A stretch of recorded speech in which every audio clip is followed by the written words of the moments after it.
Hi అండి, అందరికీ నమస్తే. వెల్కమ్ టు శ్యామల వంటిల్లు. ఈ మండే ఎండల్లో స్టవ్ దగ్గర నుంచి ఎక్కువసేపు వంట చేయాలంటే చాలా విసుగ్గా అనిపిస్తుంది.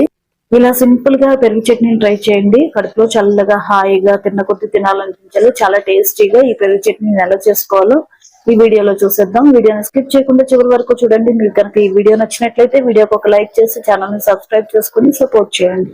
పెరుగు చట్నీని చాలా మంది చాలా రకాలుగా చేస్తూ ఉంటారు. చాలా సింపుల్ వేలో ఎలా చేసుకోవాలో టేస్టీగా ఇప్పుడు చూసేద్దాం. దానికోసం ఒక మిక్సింగ్ బౌల్ తీసుకుని ఒక 2 కప్పుల వరకు పెరుగు వేసుకోవాలి. దానిలోకి టేస్ట్ కి సరిపడినంతగా సాల్ట్ వేసుకుని ఒకసారి మొత్తం కలిసేలాగా కలుపుకోవాలి. ఇలా కలిపి పక్కన పెట్టుకున్న తర్వాత స్టవ్ మీద బాండి పెట్టుకుని దాంట్లోకి ఒక 3 స్పూన్స్ వరకు ఆయిల్ వేసుకోవాలి. ఆయిల్ హీట్ అయిన తర్వాత దానిలోకి తాలింపు దినుసులు యాడ్ చేసుకోవాలి. 1 స్పూన్ పచ్చిశనగపప్పు, 1 స్పూన్ మినపప్పు, 1/2 స్పూన్ జీలకర్ర, 1/2 స్పూన్ ఆవాలు, 1/2 స్పూన్ ధనియాలు వేసుకుని దాంట్లోకి ఒక 2 ఎండుమిర్చిని ఇలా కట్ చేసి వేసుకోవాలి. వేసుకున్న తర్వాత ఈ పప్పులు మొత్తం వేగే వరకు సిమ్ లో పెట్టుకుని దోరగా వేయించుకోవాలి.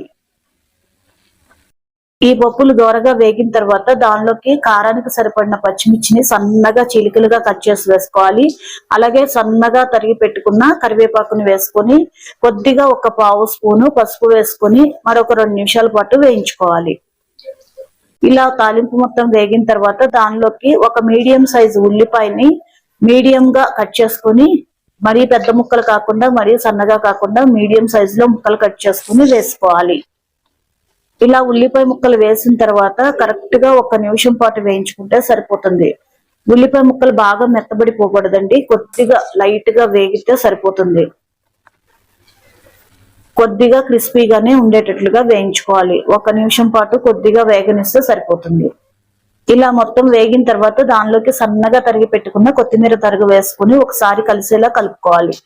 ఆ తర్వాత స్టవ్ ఆఫ్ చేసుకుని ఈ తాలింపు మొత్తం కూడా చల్లారే వరకు వెయిట్ చేయాలి. తాలింపు మొత్తం పూర్తిగా చల్లారిపోయిన తర్వాత మాత్రమే పెరుగులో కలుపుకోవాలండి, లేదంటే పెరుగు విరిగిపోతుంది. వేడిగా ఉన్నప్పుడు తాలింపు యాడ్ చేసామంటే పెరుగు విరిగిపోయినట్లుగా అయిపోతుంది. అలా కాకుండా పూర్తిగా చల్లారిన తర్వాత మాత్రమే పెరుగులో యాడ్ చేయండి.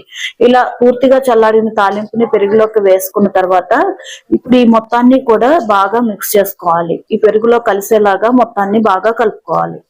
ఎంతో సింపుల్ గా చేసుకునే పెరుగు చట్నీ అయితే రెడీ అయిపోయిందండి. చల్ల చల్లగా కడుపు చల్లగా హాయిగా అనిపిస్తుంది. ఎంత తిన్నా తినాలనిపించేలా ఉండే ఈ టేస్టీ పెరుగు చట్నీని తప్పకుండా ట్రై చేయండి. ఈ వీడియో కనుక మీకు నచ్చినట్లయితే వీడియోకి ఒక లైక్ చేయండి. అలాగే మీ ఫ్రెండ్స్ అండ్ ఫ్యామిలీ మెంబర్స్ కి ఈ వీడియోని షేర్ చేసి ఛానల్ ని సబ్స్క్రైబ్ చేసుకుని సపోర్ట్ చేయండి. ఉంటానండి. Thank you.